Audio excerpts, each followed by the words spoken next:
Al-la'na kibaita ekikolimo huwa at-tardu min rahmatillah, ye muntu okubanga agobeddwa mu kusaasira kwa Allah, kibaita al-la'na ekikolimo. Lu'inu fi dunya, bakolimirwa kuno ku nsi, wal akhirati ne ku nkomerero, era balina ekikolimo kwabo abali batebenenyeza Allah nakkiriza okwenenya kwabwe. Walahum adhabun adhim, era balina ekibonerezo ekinene nnyo. Yawma tashhadu alayhim alsinatuhum, ekyo kigenda batuukako olunaku Al-Bayan Islamic Preachings brought to you by ennimi zaabwe zigenda okubawaako obujulizi. Wa aidihim, n'emikono gyabwe olunaku lwe gigenda okubawaako obujulizi. Wa arjuluhum, n'ebigere byabwe bima kanu ya'malun, nga bibawaako obujulizi ku ebyo bye baali kuno ku nsi nga bakola. Ennimi zaabwe zigenda kubawaako obujulizi. Wakadhalika emikono gigenda kuwa obujulizi ku muntu ebyo bye gyakwata, bye gyawandiika. Wakadhalika n'ebigere, ebigere nabyo bigenda kuwa obujulizi ku lunaku lwa Qiyama, nga bijulira entambula omuntu ze yatambula. Al-Bayan. Wakadhalika n'ebiyungu ebisigadde bigenda kuwa obujulizi. Era kyobola nga mu suratu Yasin bakadde baffe gye bakozesanga ennyo mu dduwa zaabwe, Allah jalla waala agenda kugamba al-yawma nakhtimu ala afwahihim, olwaleero emimwa gyabwe tugenda gikola ki? Tugenda gisiba, kigenda kuteekebwako envumbo.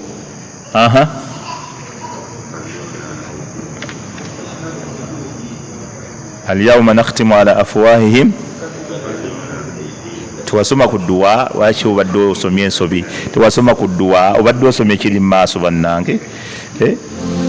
Emimwa Allah tabaraka wa taala agenda gisiba. Waliwo ekiseera bagenda okusiba emimwa abantu nga tewali kwogeza mumwa, kubanga emimwa gipalapalanya, olulimi lupalapalanya. Omuntu ayogera nebuzaabuza, n'awaayiriza, n'akyusa ebigambo. Kati Allah waliwo bagenda otuuka omumwa agusibeko envumbo, gaemwa tigwogenda okwogera, biyungo birala tibye bigenda okwogera. Ate ebyo tebisobola kulimba ng'olulimi. Era mu suratu Fussilat okuva ku aya 19 Allah yagamba wa yawma yuhsharu a'da'u Allahi ila an-nari fahum yuza'un. Jukira olunaku Allah lwagenda okuzuukiza abalabe be. Wa yawma yuhsharu a'da'u Allahi ila an-nari fahum yuza'un. Jukira olunaku Allah lwagenda okuzuukiza abalabe be nga babakuŋŋaanya bonna baboolekeza eri omuliro. Hatta idha ma ja'uha, okutuusa lwe balibeera nga batuuse ku muliro, oba baguyingidde oba baguleese. Shahida alayhim sam'uhum wa absaruhum wa juluduhum bima kanu ya'malun. Allah yagamba bagenda kuweebwako obujulizi. Shahida alayhim sam'uhum, amatu gaabwe gagenda kubawaako obujulizi ku ebyo bye baawulira, amatu gaawulira. Wa absaruhum, n'amaaso nago gagenda kuwa obujulizi. Baba tewali kyokola ng'olaba okugyawo ng'amaaso nago galaba. Oba okyusa biwandiiko, amaaso gaba galaba. Oba oyogera, waayiriza, otemerera, kalebule, amatu gawulira. Kati Allah gagenda okwogeza, amatu googere bye gaawulira. Okiraba? Wakadhalika wajuluduhum, n'emibiri gyabwe nakyo kigenda kwogera. Allah subhanahu wa ta'ala agenda kwogeza emibiri gy'abantu bima kanu ya'malun, nga gyogera ebyo bye baali bakola. Qala ba'd al-ulama al-murad bil-julud huna al-furuj. Amanya abamu bagamba Allah bye yategeeza wano emibiri yali ategeeza bwereere, nabo bugenda kwogera. Allahu akbar. Allahumma sallim sallim. Wallahi wagwana dua ng'obwereere bulojja, bulojja bukutenda. Allahu akbar. Entalo ze bwatabaala. Allahu akbar. Allahumma sallim sallim. Allah atusasire ya Rabbi. Al-Bayan. Okiraba tontunuulira mu Qur'ani yo Allah subhanahu wa ta'ala agamba ebiyungo bigenda kola ki? Bigenda kujulira ku mirimu gyonna gye byakola ki? Gye byakola. Allah subhanahu wa ta'ala agamba abantu bagenda kugamba waqalu li juludihim, bagenda kugamba emibiri gyabwe lima shahidtum alaina, lwaki mutuwaddeko obujulizi? Kubanga olwedde Allah bw'atubonereza nammwe mugenda kukiwulira, kati ate lwaki mutuwaddeko obujulizi? Qalu, era ebiyungo bigenda kuddamu bigambe antaqana Allahu alladhi antaka kulla shay'in, atwatuzizza yoyo Allah ayatuza buli kintu kyonna. Tebibadde byakiyagalire, wabula naffe tulabiddeawo nga Allah atukoze eki? Atwatuzza. Wa huwa khalakakum, ati Allah yakola ki? Yabatonda awwala marra, mulundi guli omuberebeye. Wa ilayhi turjaun, ng'ate ne gyali gye mugenda okudda. Lwaki Allah agenda kikola bw'atyo? Ebiyungo byennyini bye biba biwa obujulizi ku muntu. Allah yagamba wama kuntum tastatiruna an yashhada alaykum sam'ukum wala absarukum wala juludukum walakin dhanantum anna Allaha la ya'lamu kathiran mimma ta'malun. Kwegamba abantu baali nga tebakirowoozanga nako, nga tebakisika mu bwongo nti omuntu akulumiriza asobola okuba omuntu owwo mu njogere yaffe, nti omukyala we asobola okuvaamu, mwana we asobola okuvaamu, taata we asobola okuvaamu, bamaama tebasobola kuva mu baana baabwe ghaliba ebiseera ebisinga. Osinga n'omukyala ng'omwana we ne baba bamukwatidde embubbi emirundi egiwera, ne baddira nga bamusitubya akawondo yo omulundi ogwokutaano, era ng'awolereza omwana wange bannabo baani amuloga, omwana wange si mubbi emirundi 5, era baloga muloge okubba, omwana wange baani amuloga, ani afuuyira omwana wange emmindi, omwana wange teyali mubbi, tayagala muvaamu. Kati ni wano bwe kiri, lwaki ebiyungo bigenda kwogera? Kubanga omuntu yali takirowoozangako okubeera nga ebiyungo bye, amatu ge, amaaso ge, wadde emibiri gye nti bisobola okumuwaako obujulizi. Kati Allah naga nti walakin dhanantum, mwalowoozanga anna Allaha la ya'lamu kathiran mimma ta'malun, nti bingi bye mukola Allah tabimanyi. Kati abantu baali balowooza kyali bali tekigwana muntu biyungo bye kumuwaako obujulizi, naye abantu bangi baali balowooza nti Allah tamanyi bye bakola.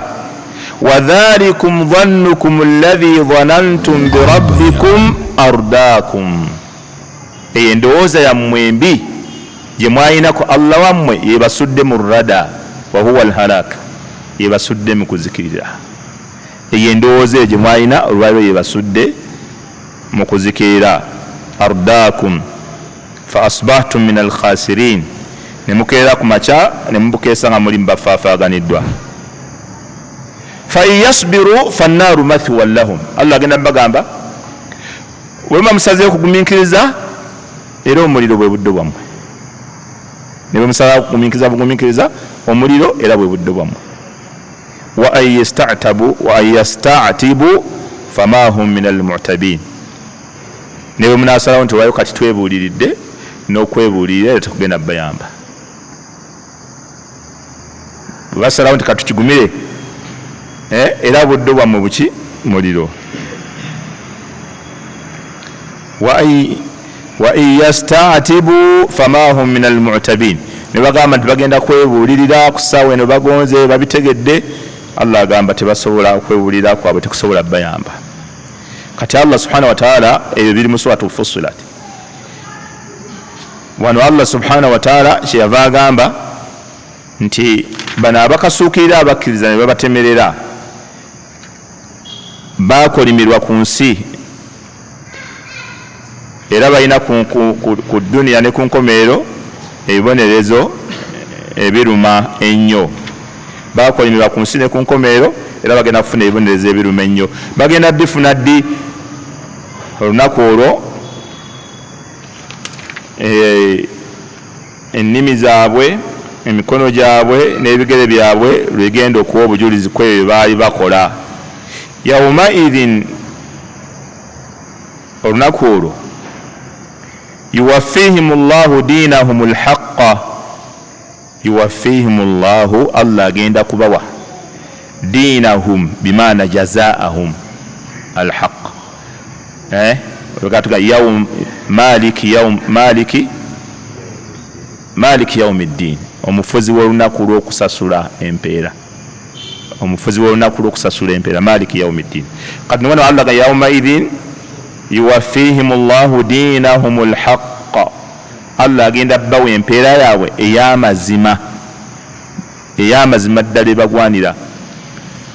Anna Allaha huwa alhaqqu almubin wa ya'lamuna anna Allaha huwa alhaqqu almubin. Era ya'lamuna bagenda kimanyira ddala ku olwo olumanya olwaddala olwokukakasa, wa ya'lamuna anna Allaha huwa alhaqqu almubin, ye w'amazima ddala. Al-Bayan Islamic Preachings brought to you by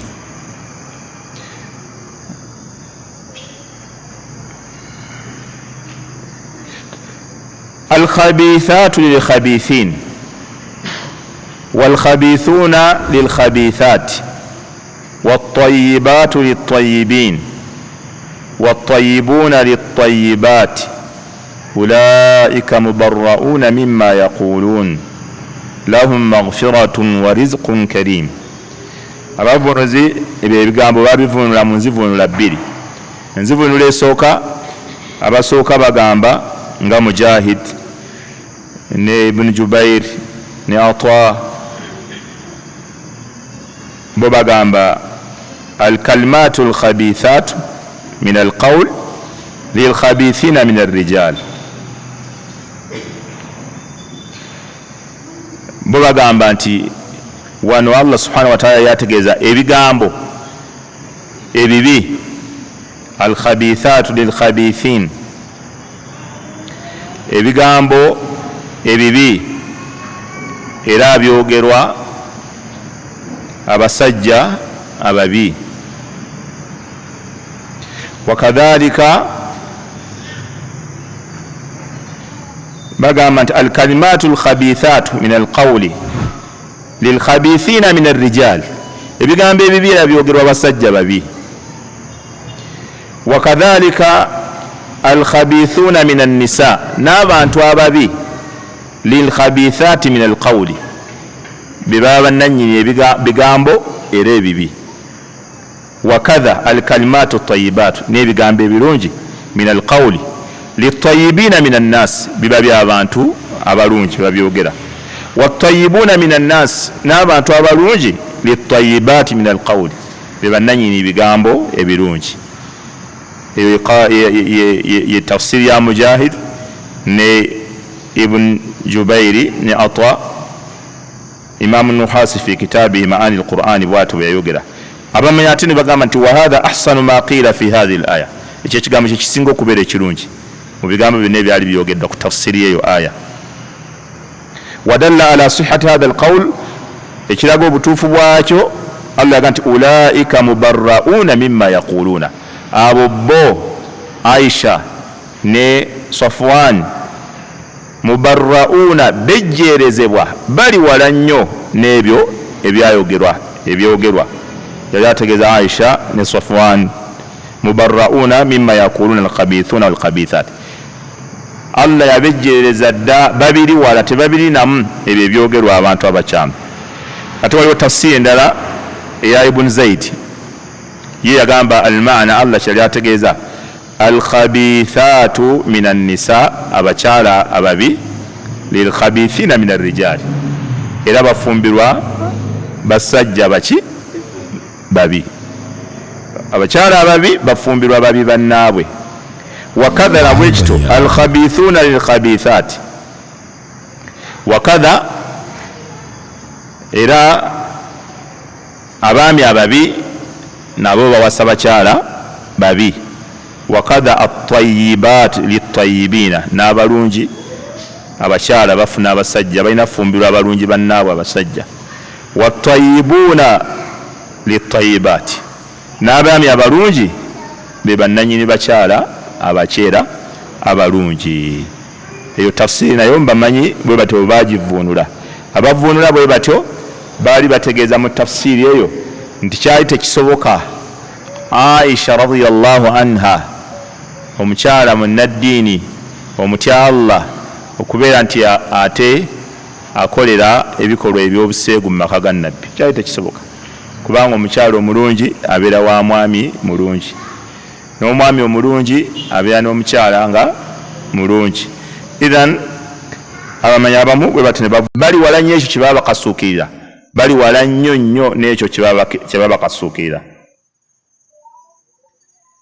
Abamanyi nno baali bwagala okwongera okulaga eddaala lya Aisha radhiyallahu anha, baleetayo wano athari eri mu kitabo Al-Wasit wa akhraja Abu Ya'la min tariq Ali ibn Yazid ibn Jada'ani wa fi dha'f, ilimu obunafu katono kuba mulimu rajulun majhul, naye bye baali boogerako wano byali bituufu ate mwana wattu.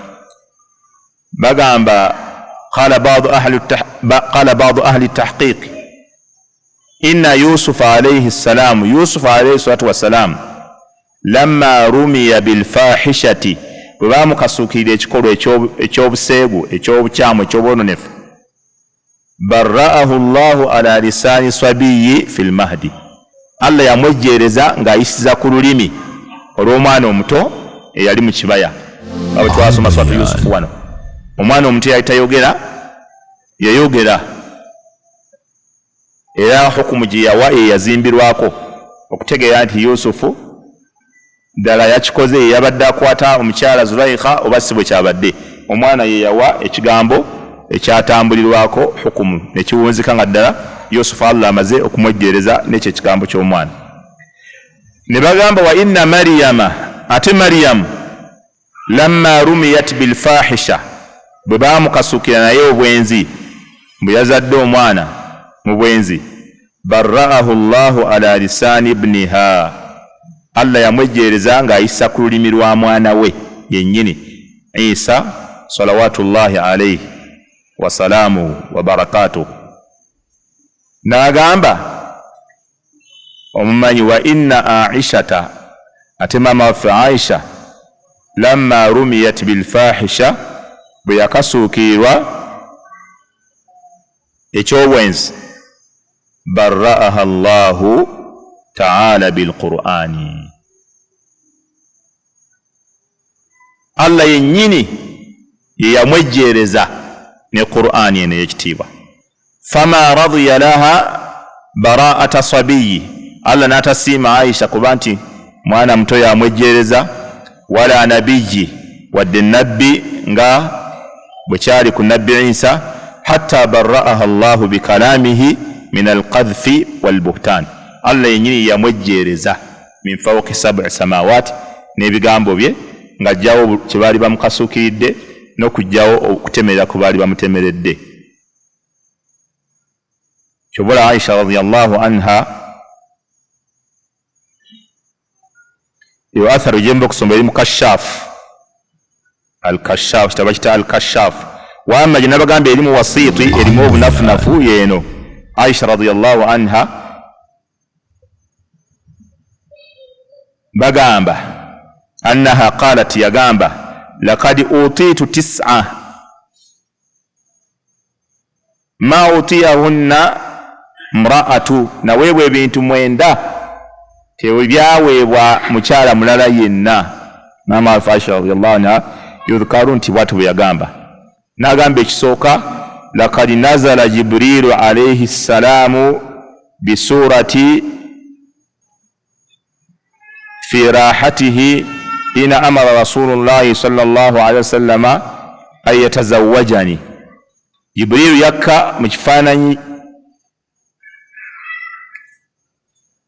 yakka Jibrilu alayhi salatu wassalam bisurati mu kifaananyi kyange mu kiseera we yalagira nabbi abeere nga ampasa.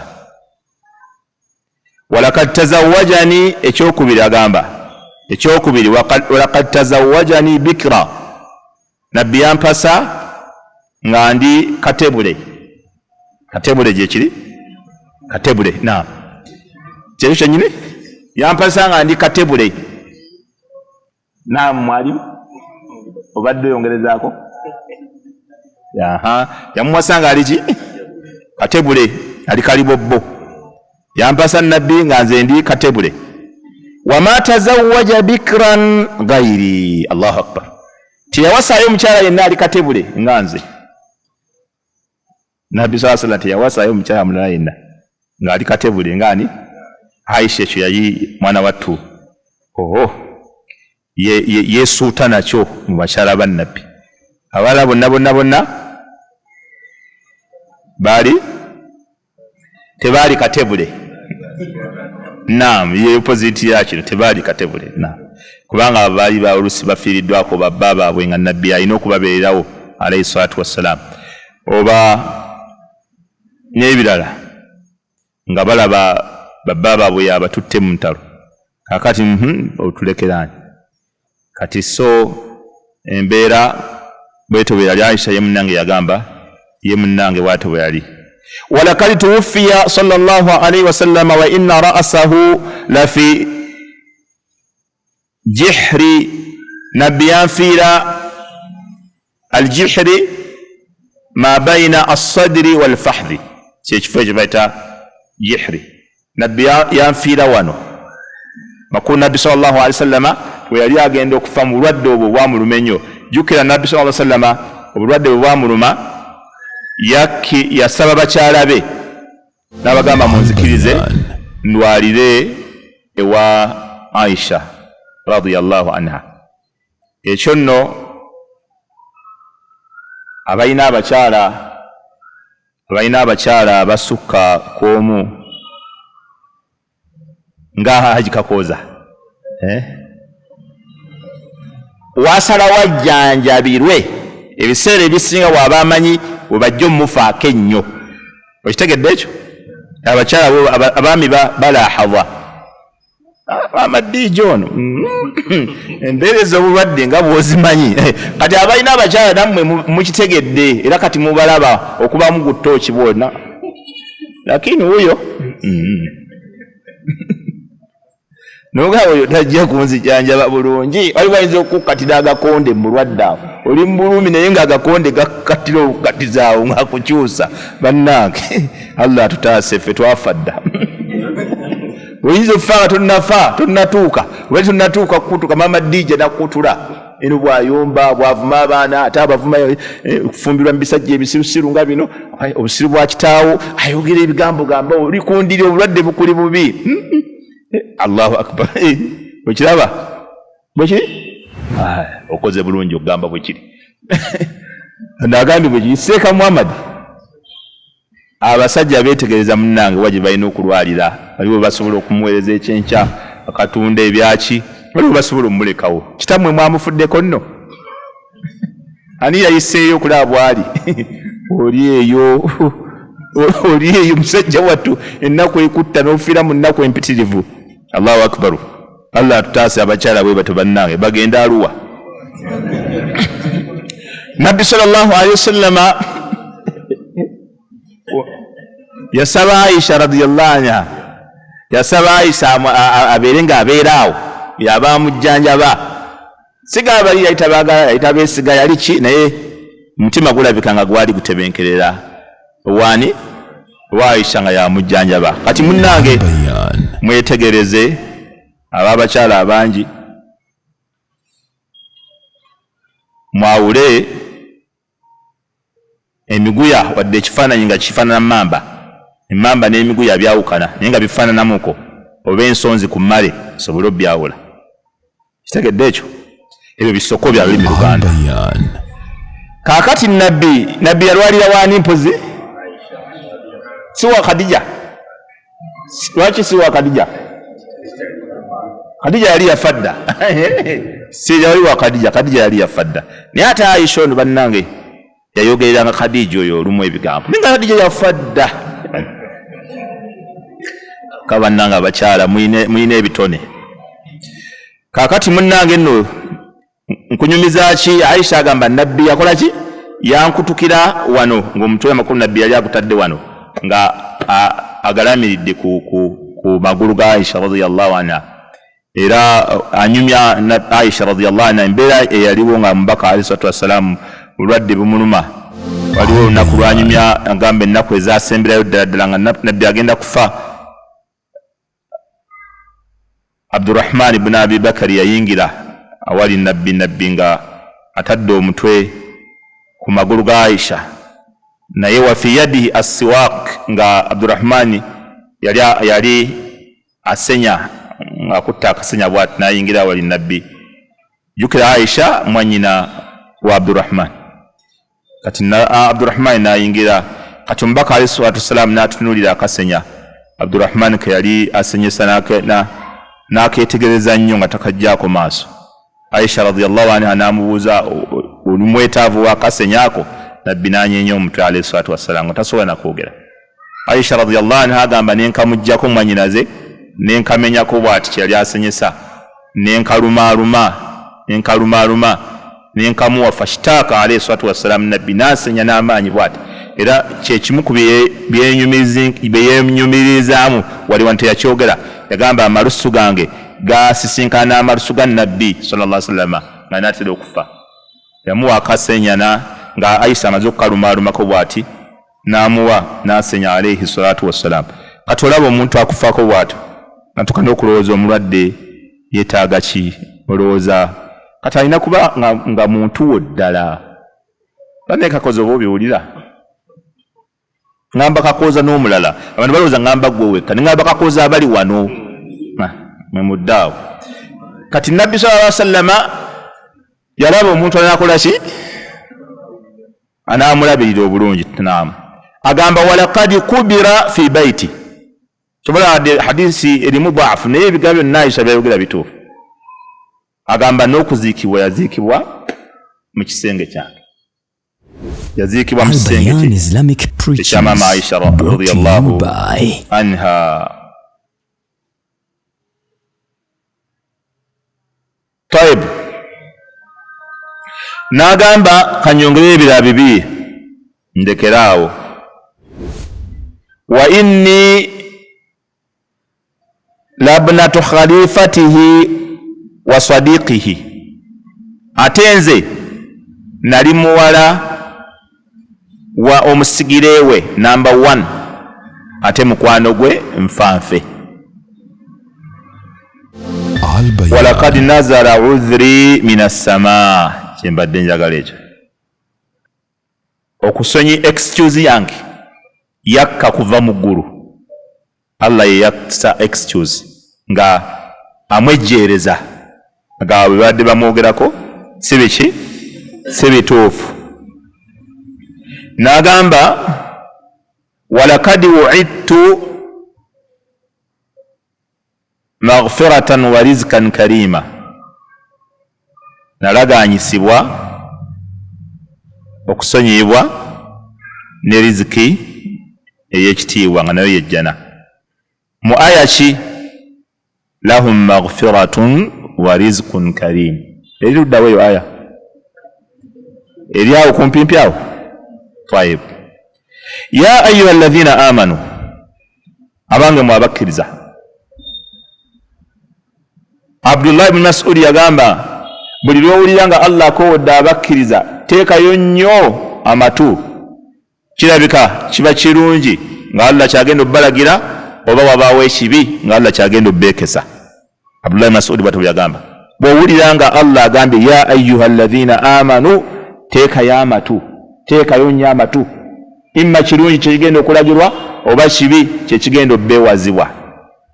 Allah agamba ya ayuha alladhina amanu, abange mwabakkiriza, la tadkhulu buyutan ghayra buyutikum, temuyingiranga mu mayumba agatali gammwe, hatta tasta'nisu, wa fi qira'a hatta tasta'dhinu, temuyingiranga mu mayumba agatali gammwe hatta tasta'nisu, okutuusa nga mumaze kusaba lukusa, wa tusallimu ala ahliha, ne mutoolera n'essalaamu bannannyini mayumba ago. Dhalikum khairun lakum, Allah ajjanjaba society mujtama, ekyo kyekisinga okubeera ekirungi gye muli. La'allakum tadhakkarun, bwe mubeera abantu abeebuulirira. Aya eyo owekitiibwa Allah subhanahu wa ta'ala bwe yamala okwawula omwana Adamu n'amufuula wankizo ku bitonde ebirala byonna, yamusukkulumya ne amayumba, nti abantu balina okuzimba amayumba bwe basula, era n'agabawaako obuyinza n'obwannannyini. Kati nekiba nga tekikkirizibwa omuntu yenna okubeera nga alaba mu nnyumba z'abantu ebirimu, okutuusa nga bannannyini nnyumba ezo bamukkiriza okubaako kyalaba mu mayumba gaabwe oba okuyingira. Kyobula hadisi eri Muslim nga ntuufu, an Abi Hurayrata radiyallahu anhu, eva ku owekitiibwa Abi Hurayra agamba ani nabbi sallallahu alaihi wasallam, naye agijja ku nabbi, omubaka yagamba, man ittala'a fi bayti qawmin bigayri idhnihim, oyo yenna atunula mu nnyumba y'abantu bigayri idhnihim, nga tebamukkiriza, halla lahum an yaqfi'u aynahu, baba bakkiriziddwa okumutungulamu eriiso. Muntu yenna kati bannaffe ab'eddawa y'e Makka, abaddawa y'e Makka, omanyi eddawa y'e Makka bo banna hikima buli kaseera, seeka ebintu mubikwata bubi, hadisi zaabwe. Eyo omusajja yajja n'afuka mu muzikiti, abannabbi bwe yamukwata, ayaati zaabwe ze babeerako, bakuula lahu qawlan layyina, awo babeera. Naye kati bawulira hadisi ng'eno nabbi ayina mawaqifu ezimu nga zirimu shidda, ndowooza baba batya n'ogisoma eno, kubanga bo baagala babeere ku sayidi y'abantu eva, era bo balaba nti abantu mubakwata bubi, empisa, obuntu bulamu, daawa, okiraba. Kati waliwo mawaqifu nyingi zenyinza okuleeta nga nabbi yakyusanga nga si oli gwe bamanyi, naye kati bo bannaffe batuvugira ku sayidi eri, kubanga sayidi eri yesigaza abantu. Obeera ng'oyimirira eno n'eno, nabbi we yagonza n'ogonza, we yakambuwala n'okambuwala, bagamba nedda toyina mpisa, bwe batyo bwe bagamba, beekweka mu kikookolo kya mpisa bwe toyina mpisa. Allahu akbar. Abondooza ku lwokusatu lwe tujja okubawa darusu yaabwe ennungi entegeka obulungi, batwala byabeeyogeza ebigambogambo bwe bityo. Battahama bannaabwe bo ne beetukuza, bali awo beefudde ba poliisi y'empisa. Kiraba ye poliisi w'empisa alaba atalina empisa, yakozibwa bubi n'ataakozibwa bubi. Ya waila li haula, nga zibasanze basajja battu. Katulinde obudde bwabwe insha Allah. Naye nga nabbi alina mawaqifu zonna, nja kuleeta mawaqifu ezisoba mu 10 olabe nga nabbi yayimiriranga olumu oluyimirira nga basahaba batya n'omwaŋŋanga, tebaagala kugera batya, nga nabbi mawaqifu gyataddewo, sitandi gyayimiridde bonna batya kumwaŋŋanga. Ani ayinza okugenda n'agamba nabbi? Ne bagamba Usama hibbu rasuya, Usama yaba agendayo, ye mukwano gwa nabbi ennyo. Usama n'alumba n'amugamba atashfau fi haddi min hududillah, Usama owuliriza kibonerezo mu bibonerezo bya Allah. Nabbi n'akyuka n'ekkala, kiswasu mpitirivu, nga nabbi ayimirira eby'e Makka nga abasiraamu balina obunafu biki ebyo birala, naye bose bagamba tubere ku ddawa y'e Makka yokka.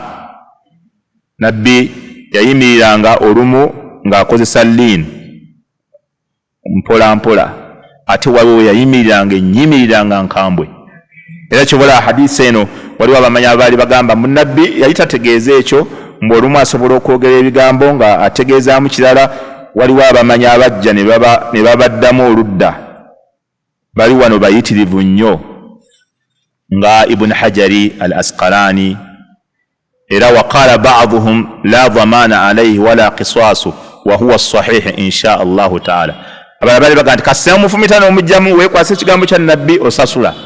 Bano babaddamu ne bagamba la dhamana alayhi, amujjemu eriiso nga badde alingiza mu nnyumba ye tasasula, wala qisaasu naye tebamujjamu liiso, wa huwa as-sahih insha Allah ta'ala. Era ekyo kye kituufu. Olaba li hadisi Anasi ala ma yaati, olwa hadisi ya Anasi ejja okujja. Era abamanyi bangi nnyo wano nga bwe mbagambye Ibn Hajari al-Asqalani, Wahab bin Munabbi, Maliki n'abalala bangi nga bagamba ekyo nabbi kyeyayogerawo kye yali ategeeza kyennyini. Ekiraba olumu nabbi yayimirira nga munyimirira enkakali. Omubaka sallallahu alaihi wasallam yayogera, abamanyi bagamba sababu nuzuli hadhihi al-aya, ensonga eyasisa aya eyo. Aya ki? Allah agamba bw'ogenda mu maka g'abantu sooka osabe ki? Olukusa.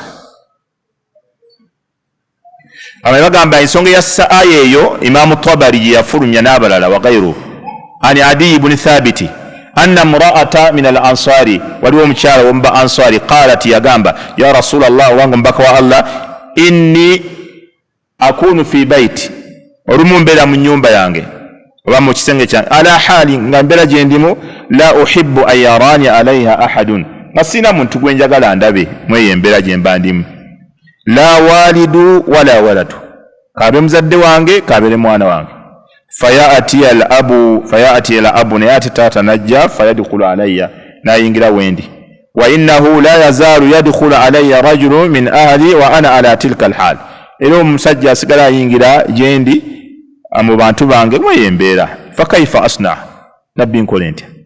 Fanazalat al-aya, aya eyo nekka ti abantu balina kumala kusaba ki?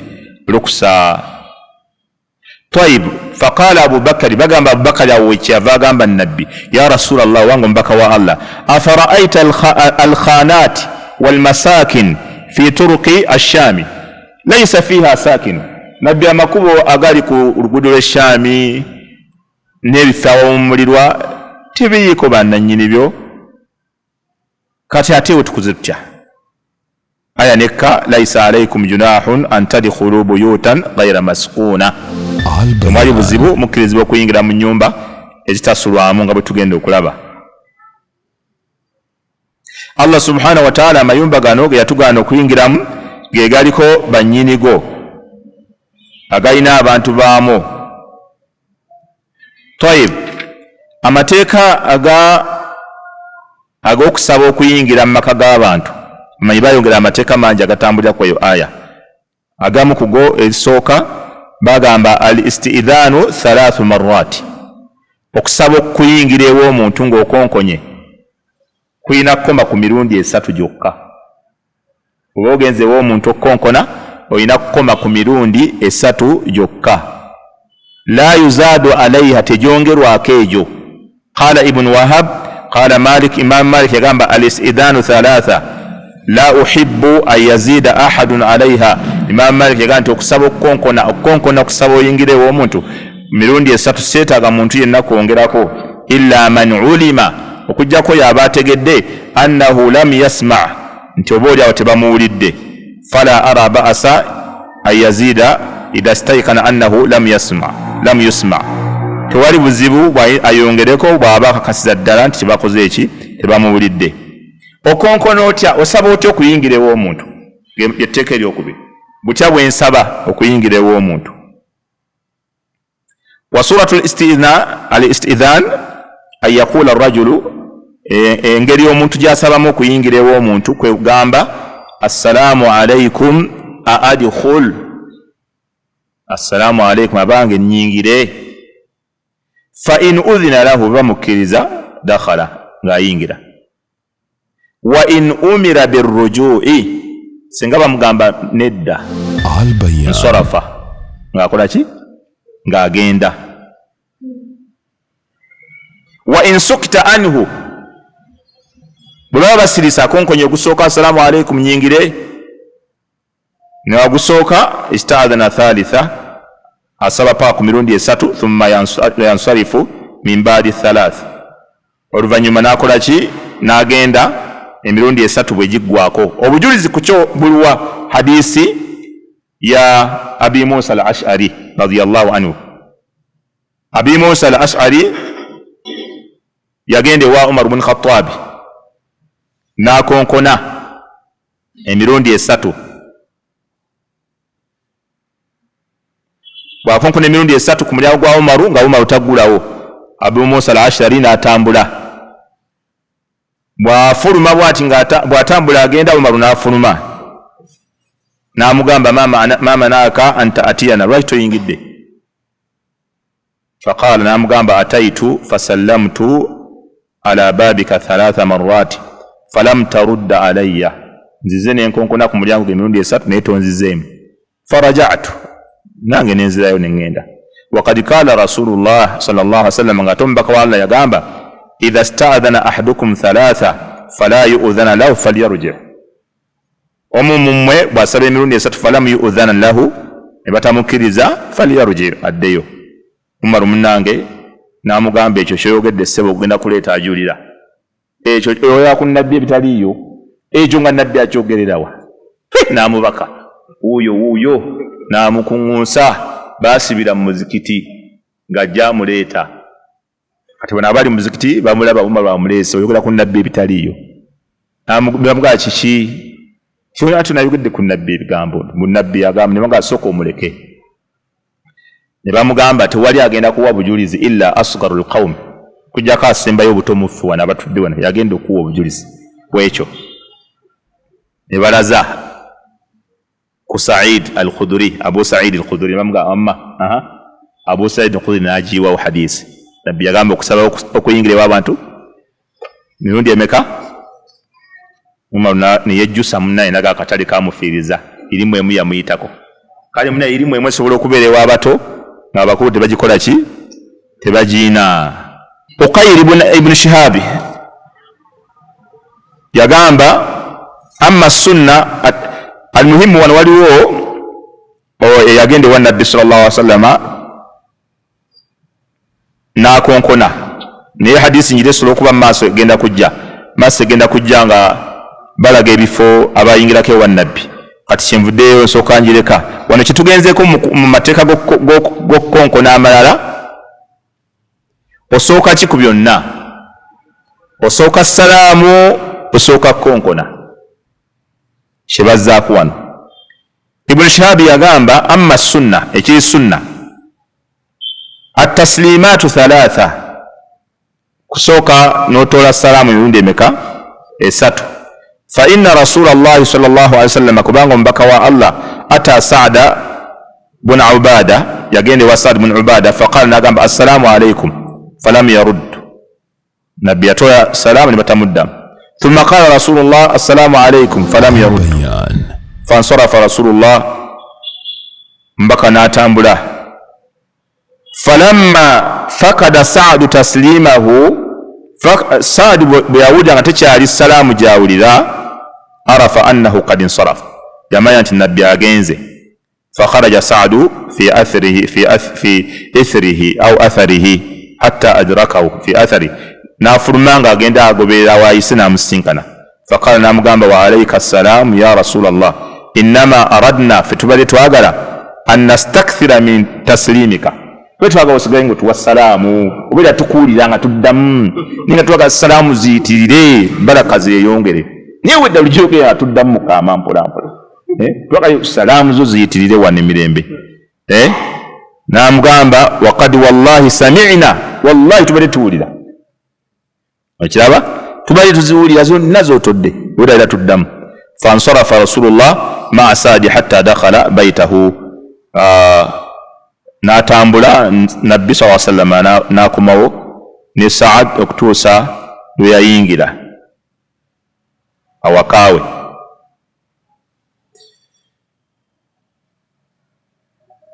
طيب agamba faradda Saadu riwaya endala faradda Saadu raddan khafiya Saadu yamuddangamu mpola fakultu ala ta'dhanu li rasulillah ndoza bamita Qais bun Saadi mutani wa Saad namugamba wayi tukirize mbaka wa Allah kuyingira faqala ziduhu yuksiru alaina min assalam gamuleke atongere emikisa baraka zeyongere wano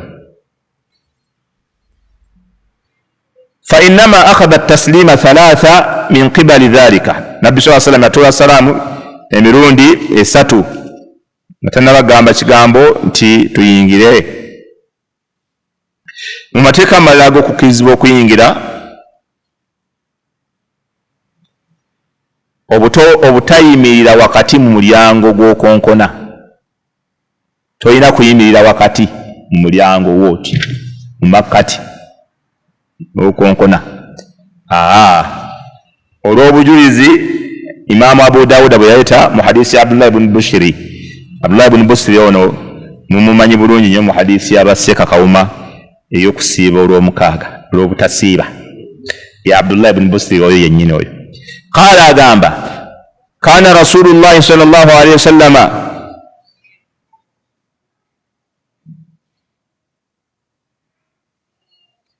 Abdullah ibn Busri bannake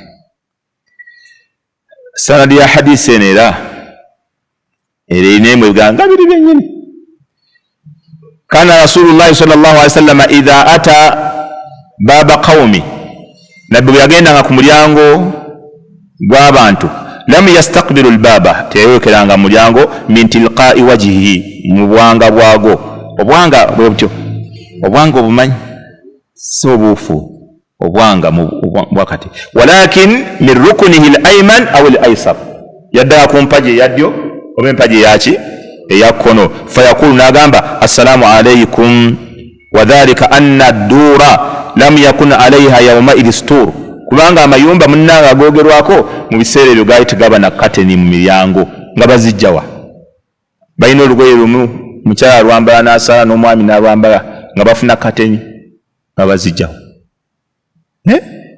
okiraba nga kateni gye bateeka mu mulyango tebakola ki tebagiina yandooza yabanga israfu kati ku mulembe ogwo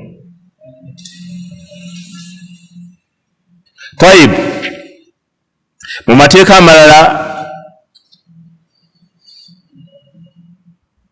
sifatu addaq okonkona otya Allahu akbar manyi wallahi baatusomesa eddiini eno okonkona otya uva mu lufulo olina ejjambiyayo nokyusa kino kyokwatako okonkona ennyumba y'omusajja ogiwangulamu oluggi nnyini olina konkona otya kati abamanyi ne bagamba munnange wasifatu daqi an yakuna khafifa okukonkona kulina kubeera kuki kutini bihaythu yusma au yasma kubeere nga kuwulirwa oba nga awulira ali munda wala yanaf fi dhalika era takikola ki takonkona mu nkonkona ekaluubiriza bantu nakubamalako mirembe faqad rawa Anas bnu Malik radiyallahu anhu qala gamba kana abwabu nabiyi sallallahu alaihi wasallama tuqra bil adhafiri emiryango gya nabbi gyakonkonebwanga nanjala zolaba enkonkona y'empisa eyo bakonkonanga mitwe gya ngalo gino si bino si guno si kigere teke bakonkonyanga ki mitwe gya ngalo dhakarahu Abu Bakari Ahmad bun Ali bun Thabiti al-Khatib era mu mpisa z'okwo okusaba okuyingira ew'omuntu endala an yu'arrifa al-insanu nafsahu ta'rifan tamma ono akonkona alina okweyogerako olweyogerako olutegerekeka yaani okigedde akonkona ayina okweyogerako yaani akonkona Sahih Bukhari ne Muslim n'ebitabo ebirala hadisi ya Jabir ibn Abdullah radiyallahu anhuma qala agamba ista'adhantu ala an-nabiy sallallahu alaihi wasallam nasabu kuyingira ewa nabbi faqala n'agamba man hadha ani oyo faqultu ana nimgamba nze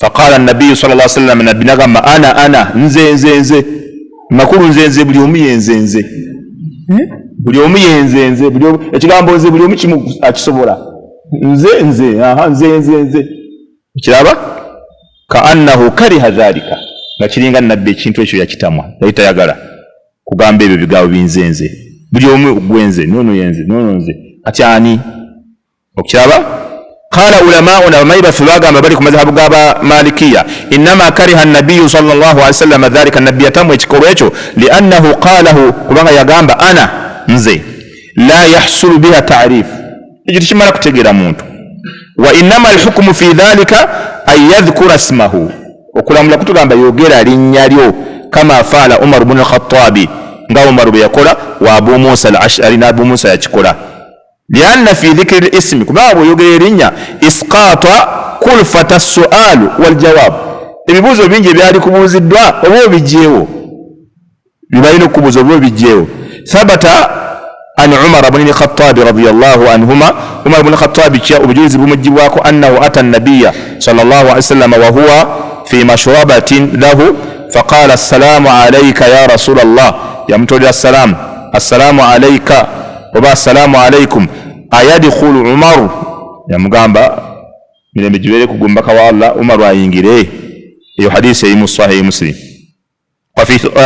wa fi Sahih Muslim أخرجه أحمد والنسائي عن ابن عباس أتي صحيح مسلم أن أبا موسى جاء إلى عمر بن الخطاب يجي وعمر بن الخطاب فقال نعم قام السلام عليكم هذا أبو موسى من بجبلك بوي ونكون كنا يعني يا أبو موسى السلام عليكم هذا الأشعري نعم قام موسى أبو موسى ومرد من قام الأشعري يكون كنا بجابا قد نوريش مكون كنا olina okwogera amannya go tokoma ku kigambo ekigamba nti nze agwani mateeka amalala وذكر ابن جريج أخبرني عطاء قال قام سمعت أبا هريرة رضي الله عنه يقول إذا قال الرجل أدخل مسجى وقام بانغانتي ينجري ولم يسلم السلام فقل لا مغاي ندى kawulidako nako likasakola ki akonkona aga je muli tetuliyo etinga mbawulira gamba nedda hatta yaatiya bil mafati au bil miftah faqultu assalamu alaykum qala na'am agamba kutusalwaleta ekisumuluzo nagamba assalamu alaykum mumateeka g'okukola ki g'okuyingira salaamu tulina ogiwulira etteeka eddala mumateeka g'okusaba okuyingira ew'omuntu tosooka kulingiza mu nnyumba munda tokubayo oluuso towuliriza toteekako kutuwooti assalaamu alaikum abeeno dawabbali sirika ekiraba Huzaifa ibn al-Yamani jaahu rajulu musajja yaje wa Huzaifa fanadhara ila ma fi al-bayt nasoka kuba maaso mu nyumba natunulira ebirimu faqala nagamba assalamu alaykum adkhul salamu alaykum nyingire faqala Huzaifa namugamba amma bi aynika faqad dakhalta bwekiba kya maaso wayingidde dda bwegaba maaso oli munda ate kyotulabye namugamba amma bisittika falam tadkhul naye omubiri ogusigadde tonayingira naye gaba maaso oli munda tewali buzibu basajja bano baali balungi bannaake namugamba bwegaba maaso ki wayingidde dda Allahu akbar Amateeka amalala wama yadkhulu fi hadha albab nekiyingira mu mateeka ago ma rawahu abu dawuda kyekyogerwa abu dawuda nga kijja kwa abi huraira agamba anna nabiya sallallahu alaihi wasallam qala rasulullah sallallahu alaihi wasallam lirajuli mbaka wa Allah yagamba omusajja anna nabiya sallallahu alaihi wasallam qala rasulu rajuli ila rajuli idhnuhu wane etteeka ddala eririwo nti omuntu bw'oba gwe omutumizza talina ate kusaba kuyingira. Okategedde Ssekakauma, senga otumye omuntu gwe kenyini nga gwe omutumiza nannyini waka kati ate awoleka kumukandaaliza ku mulyango gwe tewasoma mpisa za konkona nedda ssebo. Kigambibwa nti omubaka yagamba rasulu rajuli ila rajuli idhnuhu, omubaka w'omuntu eri omusajja omulala lubeera lukusa. Amakulu omuntu bwakutumira nti janguuko nkwagala, oyo gwakutumidde lubeera lukusa olukumala okubeera nti bwojja oyingira buyingizi.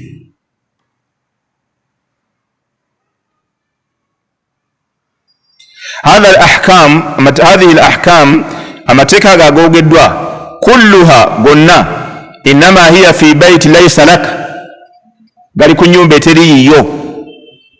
Amma baituka ennyimba yo alladhi taskunu gyosulamu fa in kana fi ahluka bwemubeeramu abantu bo fala idhina alaiha, tosaba lukusa illa annaka tusallim idha dakhalta, olina kutoola salaamu ng'okola ki? Ng'oyingira. Katada agamba idha dakhalta baitaka fasallimu ala ahlika fahum ahaqu man sallamta alaihim, obanga oyingidde wali abantu obatoolera salaamu be bakakatibwako okubeera nga obatoolera salaamu.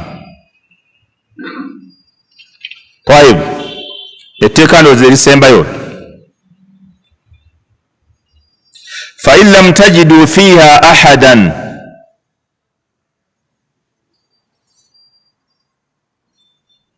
bw'oba tosiŋŋaanyeemu muntu yenna. Wano tugenze ku mayumba amalala ndowooza. Taib, kansooke mmaleyo kano. Aya emaliriza eti eyo gye tuliko? dhalikum khairun lakum la'allakum tadhakkarun. Soma aya eddako katuule. Mwabivuddeyo dda. fa in lam tajidu fiha ahadan fala tadkhuluha hatta yu'dhana lakum wa in qila lakum rji'u farji'u huwa azka lakum wallahu bima ta'maluna alim. Allah ga fa in lam tajidu fiha ahadan, bw'obeera tosiŋŋaanyeemu muntu yenna fala tadkhuluha, tokola ki? Temuyingiranga. Kuba omuntu osobola ogenda ewantu, ekisooka bagambye bw'oba obasiŋŋaanyeemu ekimu ku bibiri, okonkonye ne bakukkiriza okuyingira, yingira. Okiraba? Ekirala tebakukkiriza okonkonye emirundi 3, genda. Tosaba katebe wa neiba. Mpulira leediyo eyogera, mpulira mungu egira, ojira ompa katebe mama Masula, mulindireko wano mama Masula tomusaba katebe. Tosaba katebe kulinda, tambula bibyo. Kati Allah agamba osobola obutasiŋŋaanamu muntu, nkonkona ne weeraba waggule. Kundi jinjagala ekyaja mbadde nnonya ekyaja ate agimpa bulijjo njirabaawo. Tokola ki? Toyingira wadde kyoyagala okiraba kiri awo, era badde batera okikuwa nga tebalina na buzibu, naye temuli muntu tekakuganda guli yange yiri awo. Toyingira. Fala tadkhuluha hatta yu'dhana lakum, kutuusa nga mumaze kukola ki? Kukkirizibwa. Wa in qila lakum rji'u, kino kyekyasinza ate obuzito mu byonna. Wa in qila lakum, kati senga ate babeeramu n'okuwulira ne bakulaga nti bakuwulidde, wa alaikum assalaamu wa rahmatullahi wa barakatuh, gye muli gye tuli, tuyingire. Waapi? Waapi? Nedda. ye tukoze tutya nja kulaba jiro ogenda mune kwata akakooti ko kakube ku kibegabega simbula kizito kirumamu kikaluba ate nno ng'obadde omubanja obadde ononya kasenteko bannange olumwa n'owuliranga obulumi bukuli bulala nga kibuzejje mulira n'oyogera ebigambo n'otokomoka n'ogira naye Allah kasabagamba tuwulidde naye tuli bize tukyalya tuliki tolinda bwana kukubanga to tambula banyini musajja mpulidde salamu bagize namu musajja naye bayonooneka gwe mwononefu gweyakyo yakuyingira nti bakukkiriza sambalimba mbawulira boogera balya mpulira amagumba gagira gabwatuka ledda byonna byowulira bireke byabannanyini nyumba bali mu nyumba yaabwe teritole yaabwe gye balimu ekiraba toyogera bigambo era ekyo kinene nnyo kyobola wali sahabiya kinoonya nga yagala akifune kubanga Allah yakyogerako ekinaga farji'u muddeyo huwa azka lakum ekyo kyekigenda obatukuza mutuufu Allah abakutukuza nnyo omutima ogamba ddayo noddayo wallahu bima ta'maluna alim Allah buli kimukola kyonna akimanyi ati sheekha yagamba wano وأسند الطبري عن كتادة قال أغامبا قال رجل من المهاجرين ومسجل بمهاجرين يغامبا لقد طلبت عمري كله هذه الآية فما أدركتها eyo aya naginoonya obuwangaazi bwange bwonna naye saasobola gifuna kiki yali anoonya agamba an astadhana ala ba'dhi ikhwani fayaqula li irji' nanoonya ngende baganda bange abasiraamu nkonkone mbeeko we baŋŋamba ddayo toyingira agamba fa arji' mbeere nga nzirayo wa ana muqtabitu biqawlihi ta'ala nga nesuuta nange mpulira essanyu lw'ekigambo kya Allah kyagamba huwa azka lakum ekyo kigenda bafuula baki abatukufu teganda kinoonya obulamu bwange bwonna saakifuna nga buli lweŋŋamba nyingira yingira akonkunaawalala ng'anoonya ekyo kyokka ekigambo kola ki ddayo naye nga takola ki mmwe mutambula munoonya ki kuyingira webalire ddala طيب شيخ agamba la budda min al-idhni olina okusaba olukusa sawaun kana albabu mughlaqa osanze omulyango muggale au maftuha oba muki lianna ash-shar'a kubanga omuteesi w'amateeka qad aghlaqahu bitahrim lidukhuli hatta yaftahahu al-idhnu min rabbih kubanga nanyi muteesi w'amateeka yagamba bwe baba tebabakkiriza temuyingira tegeeza ekikukkiriza okuyingira Allah kyateekawo kukola ki kuyingira ekukkiriza naam ekikukkiriza okuyingira Allah yakiteeka kuki kukukkiriza so si kuba mulyango muggule oba muki muggale si kuba mwebali oba tebaliimu ekikulu kukkiriza kukola ki kuyingira ekisembayo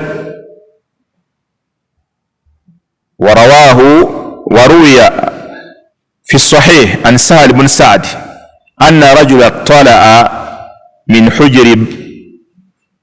حجر في باب رسول الله صلى الله عليه وسلم ومسجل أجا والنبي تلفنا كاكاتش يقول مسجل يقول أتيا اطلع من حجر في باب رسول الله empatanya zino ezibeera mu miryango omwanya ati bakubo emki so omwango emiwaatwa gino egibeeramu mu Luganda baziyita batya emyaganya egyo sirwatika sebo mubaaba owebutambala nedda nabutambala temuliimu mu Luganda lwammwe olwo emyanya egyo egibeeramu egyo kati omusajja n'alingiza bw'ati ew'omutanda munda nyumba sallallahu alaihi wasallam baseka hikma muwulire baseka b'empisa muwulire wama rasulillahi sallallahu alaihi wasallam midran yurajjil bihi ra'sa, nabbi alina akantu nga asanira nako enviiri ze. Faqala lahu rasulullah, mbaka wa Allah kyava amugamba, law a'lamu annaka tanzuru, singa mbadde nkitegedde nti obwedde oyingiza, singa mbadde nkimanyi nti olaba otunula eno munda eno mu nnyumba, lata'antu bihi fi ainika, nalika kufumise mulizo. Singa nanyitegedde nti obwedde otunula muno munda, nali badde nkakufumise dda mulizo. Kano ke yali yesaniriza nabbi bwana, singa obwedde amanyi nti otunula muno munda, tenga nakufumise dda eriiso eryo. Allahu akbar. Nabbi n'agamba, innama ja'ala Allahu al-idhna min ajli al-basar, mbadde Allah yateekawo nti omuntu alina kumala kusaba lw'amaaso ago. Eryo eriiso lye lyateesaawo okukola ki? Laba Huzaifa ye bwe yakitegeera. Omusajja bwe yatunula munda bw'ati, tuyingire, yamugamba nti sebo oli munda, gaba maaso wakoze ki? Wayingidde naye bwekuba wootegeeza mubiri awo kyali bweru sebo, naye maaso wakoze ki? Kati laba kyekiro kyennyini basahaba bategeera nnyo ebigambo bya nabbi. Kyokora omuntu waava buli lwatukutula ku basahaba temweyita basalafu. Simanya abasalafu bakolera Bamerika, abasalafu bakolera Bayudaaya, obusalafu bubi nnyo n'okusinga obukatuliki. Bannange oyo omusajja yagala kutwala kukebera. Kati bw'omuddamu baseka tebalaba mbu ye byeyogedde bibi nnyo, abalaga nti yamuzzeemu obubi. Bane bamaseeka abo nabo munnange oba bafundira ensi yaabwe gye baba basomesezeyo ddawa yaabwe ya volongoto, bayo ddawa ya volongoto yennyini eyo yakusika baguzi bakasitoma kikoosi bawagizi maalum, bagala kwesikira kikoosi bawagizi maalum, balaba gw'omuzzeemu obubi. Ye biri byonna byeyogedde amaalo n'osembyayo gamba nti abasalafu batwala abaana mu buyeekera. Allahu akbar. Kikigambo kiyimiriddeko amayumba g'abantu okuba nakati. Mulimu bannamwandu, mulimu bamulekwa, abalala tebalina maaso, tebalina magulu, lwekyo kigambo naalumanya ne saalumanya. Ati omusajja akala kumakya kiteekawo, abasalafu bawandiika abaana ne batwala mu buyeekera. Baseka musigala Kampala, lwaki temugenda? Oyo tayogedde bubi, era balala ono amuzzeemu yatalina ki? Bannanga abo abasajja beewuunyisa. Kyobola ababawagira n'abawooleza babi nnyo n'okusinga ate bali ababyogera. Ekyo kigambo ky'abamanyi. Abamanyi abeesigika. Omuntu ali ku kikyamu ono amudifending, abamanyi bagamba ye mubi ennyo n'okusinga oli akoze ekikyamu. Kati yayogedde ebyo mubi, naye ate bano abamudifendinga be basinga obuki? Obubi. Wama dhalika yadda'una al-ilma, bakyeteekako mbu bannayirimu era bannahikima era basseeka b'ekyasa era abalala babanga bannabbi baabwe, tobagambira ku nabbi waabwe. Tetujja mugambako ng'ali Ukraine, naye bw'anaaba ali Uganda ffe naye malusu nadduukooli ze mbabuulidde. Situlina bwe tutagenda gambako, oba mumulaba nga imaamu wammwe, mumulaba nga seeka wammwe, mumulaba nga mufuti wammwe, mumulaba nga ani wammwe, kola kimu yogera volongoto mu ddiini nga ffe sasi tuliteekamu mu kyemba. Tubagamba yayogera mawanu iye nga temulina mpisa. Naye nabbi gamba talina mpisa. Omusajja amulaba alingiza nga singa nategedde nti obwedde olingiza muno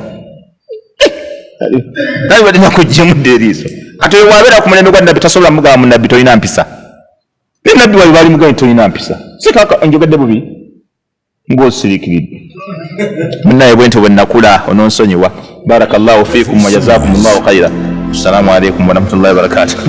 Al Bayan.